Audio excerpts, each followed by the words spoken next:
U.S. presidential election remains so close that Republican contender Mitt Romney will continue campaigning into polling day on Tuesday. The election has come down to just a handful of so-called swing states, which appear to hold the key to who will win the White House. Well, the pre-election polls showed just how closely fought this election is. Gallup has Romney taking 49% of likely voters across the country, with Obama on 48%. But Pew finds Obama on top with 48% to Romney's 45%. And NBC polling shows Obama slightly ahead with 48% to 47% for Mitt Romney. Now, as many as 30 million voters have already cast their ballots, with more than 30 states allowing either absentee voting or in-person early voting. But according to a tradition going back to 1960, the first votes on polling day were cast at midnight in the tiny community of Dixville Notch. That's in New Hampshire. All 10 voters in the community showed up, and it was a tie, 5 for Obama and 5 for Romney. New Hampshire is one of the swing states that's attracted a lot of attention from both candidates. Well, joining us now here in the studio is Jason Johnson, who's a political analyst and a former congressional campaign manager. He's here throughout the election and after the results are announced, of course. Jason, good to talk to you again. Let's talk about these latest opinion polls that show it's still all to play for. Does it all hinge then on voter turnout on Tuesday? It's going to be about voter turnout, and it's going to be out whether these polls are actually very accurate. One of the problems we've been having in the United States over the last couple of years is a large segment of the population has moved to cell phone only.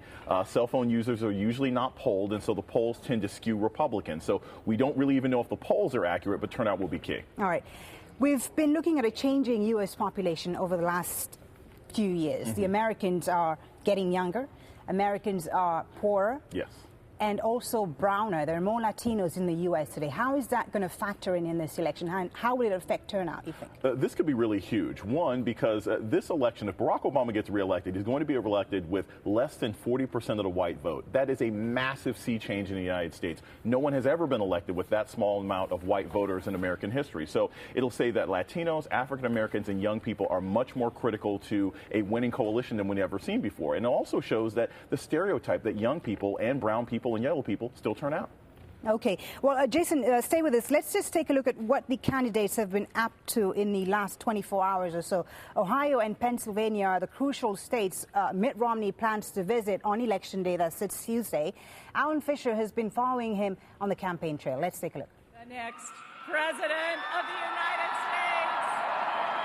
States. Mitt Romney held the last rally on the last full day of campaigning in the place where it all began. 17 months ago, he launched this presidential bid in New Hampshire, a fact he acknowledged in his speech. Your primary vote put me on the path to win the Republican nomination.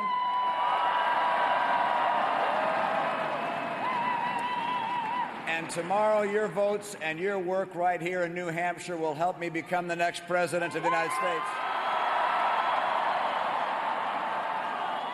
It was the last event in a long day where he used the last of his energy, what was left of his voice, and a lot of jet engine fuel to take his message to the swing states, where this will be decided. He's been in Florida, Virginia, and perhaps most important of all, Ohio. Sometimes with a big-name supporter, sometimes with his wife, always on the attack against the president. He would still be unable to work with the people in Congress. Mitt Romney was expected to end his campaign with this rally here in New Hampshire, but he's now added 2 events on Election Day, and the locations are important. One is Pennsylvania, a tightening race where an Obama victory seems certain. The other is Ohio. He's campaigned there more than anywhere else, and it's a state he needs to win the White House. Those close to him say he didn't want to spend Election Day sitting around.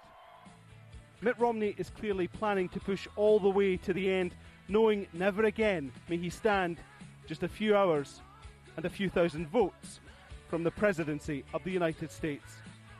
Alan Fisher, Al Jazeera, Manchester, New Hampshire. President Obama, meanwhile, has been enlisting some star power in his final campaign rallies. Patty Culhane reports. President Barack Obama ending his bid for a second term where his presidential hopes all began in Iowa. I came back to ask you to help us finish what we've started, because this is where our movement for change began. And on this last day, he added a new song. Then Romney got schooled by Obama. Taking a few famous friends on the road, hoping their celebrity status generates an excitement that has, at times, been missing from his re-election campaign, as he sometimes struggled to defend his record. You may not agree with every decision I've made. You know, Michelle doesn't either. You may be frustrated at the pace of change. I promise you, so am I sometimes. But you know that I say what I mean, and I mean what I say. His closing argument: you may not love him and all that he's done, but the alternative is frightening.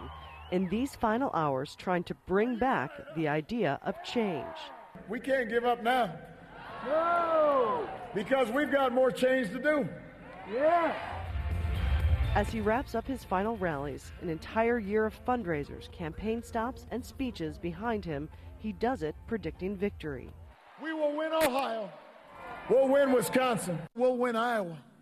The 3 states the president spent his final campaign day in: Iowa, Wisconsin, Ohio. If he wins there, he wins re-election. That's what they'll be watching closely as they watch the results come in from Chicago on Tuesday. Patty Culhane, Al Jazeera, Chicago.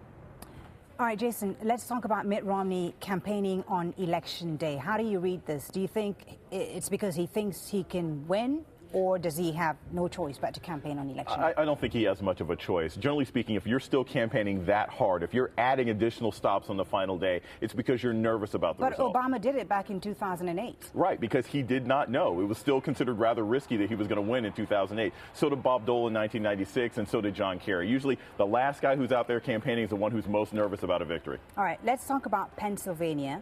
20 electoral college votes at stake here. At one point, it looked like a safe Obama state, but in the last few days, the race also tightening in Pennsylvania. Now, the Republicans, in fact, think they can win Pennsylvania. Can this state be the game changer in this election? The Republicans will say they can win it, but I believe that's more of a feint. I don't think they really think they're going to win the state. The reality is Mitt Romney is not going to win Ohio, and he has to go for Pennsylvania or Michigan or Wisconsin because Ohio's already off the map for him. What if he wins Pennsylvania? Will that change everything for him? If he wins Pennsylvania, he would probably win Ohio. The Pennsylvania voter is not that different from the Ohio voter and the rest of the Midwest. If he were to win Pennsylvania, he's probably going to win in a giant wave and take the presidency anyway. All right.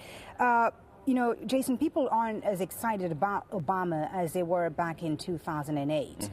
Do you think that Americans today will be voting with conviction for either of these two candidates? What do they want in this new president, you think? Well, I think what people want is for someone to actually fix things in Washington, but that's not new for any presidency. The real challenge all along has been pollsters are deciding between being disappointed in Barack Obama and not believing that Mitt Romney can actually institute the changes that people have really been looking for. So while there's less enthusiasm, I don't think there's any less conviction on the part of the voters. All right. Now, there's been a bit of drama already, even before the actual voting started, with the early voting, reports of voter suppression in states like Pennsylvania, problems in Florida as well.